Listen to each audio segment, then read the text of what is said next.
Pada tahun 1944, Jepang terdesak oleh sekutu karena merasa keberadaannya terancam. Maka Jepang memberikan janji kemerdekaan kepada Indonesia. Sebagai tindak lanjut janji tersebut, maka dibentuklah BPUPKI Dokuritsu Jumbi Chosakai pada tanggal 1 Maret 1945 oleh Letnan Jenderal Tomokachi Harada yang bertujuan untuk mempelajari dan menyelidiki hal-hal penting yang berkaitan tentang pembentukan negara Indonesia merdeka.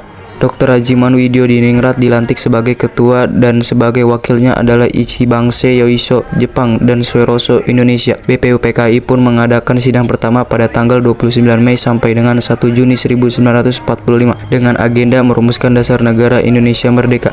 Sidang pertama bertempat di Gedung Choi Sang-in Garuda Pancasila yang dihadiri oleh ketua dan wakil serta anggota BPUPKI yang berjumlah 67 orang.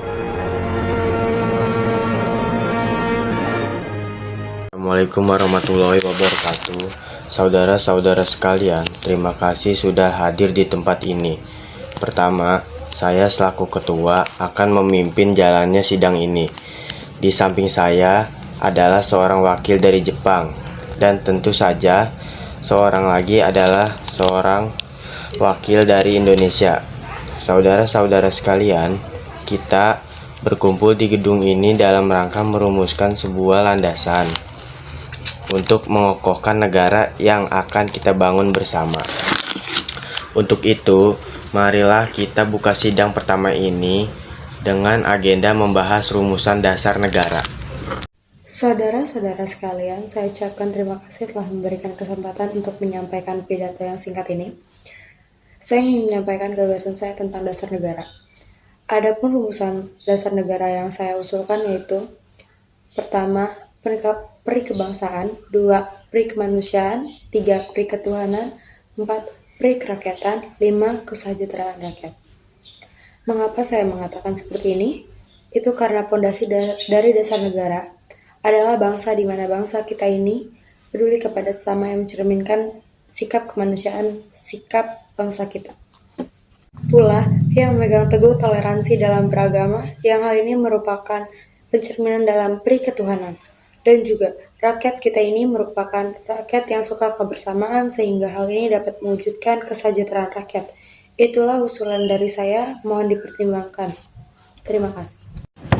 Terima kasih kepada ketua beserta wakil yang telah memberikan kesempatan pada saya untuk menyampaikan pandangan saya tentang dasar negara. Adapun rumusan yang saya usulkan diantaranya: 1. Persatuan, 2. Kekeluargaan, 3. Keseimbangan lahir dan batin, 4. Musyawarah, dan 5. Keadilan rakyat. Demikian gagasan yang saya sampaikan, mohon untuk dipertimbangkan. Terima kasih. Saudara-saudara sekalian, setelah memikirkan ini, semalam saya berpendapat bahwa dasar negara kita harus berdasarkan kepada 1. Bangsa Indonesia, 2. Internasionalisme atau peri kemanusiaan, 3. Mufakat atau demokrasi, 4. Kesejahteraan sosial, dan 5. Ketuhanan yang berkebudayaan. Saudara-saudara, dasar-dasar negara telah saya usulkan. Usulannya ada 5. Saya memberi usul untuk memberi nama kelima dasar negara tersebut adalah Pancadharma. Namun nama Pancadharma ternyata tidak tepat di sini karena dharma berarti kewajiban, sedangkan kita membicarakan dasar. Setelah mendapat saran dan petunjuk dari seseorang teman kita ahli bahasa, akhirnya saya memberikan nama kelima dasar negara ini yaitu Pancasila. Panca artinya 5 dan sila artinya asas atau dasar.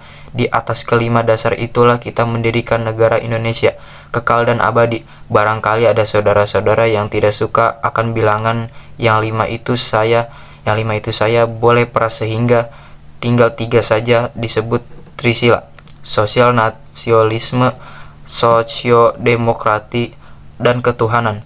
Dan jika saya peras lagi menjadi 1, maka dinamakan sosionasionalisme. Apakah saudara-saudara sekalian setuju dengan ulasan saya? Silahkan kemukakan pendapat Anda. Terima kasih, itulah rumusan menurut saya. Ohayou gozaimasu, selamat siang para hadirin. Saya telah menyaksikan jalannya sidang dari awal hingga akhir, dan saya telah menyimak beberapa usulan yang telah disampaikan oleh anggota sidang. Saya hanya menyampaikan jika saya setuju dengan rumusan tersebut yang akan selanjutnya dipertegas oleh ketua sidang. Hanya itu saja yang bisa saya sampaikan. Terima kasih. Arigatou gozaimasu.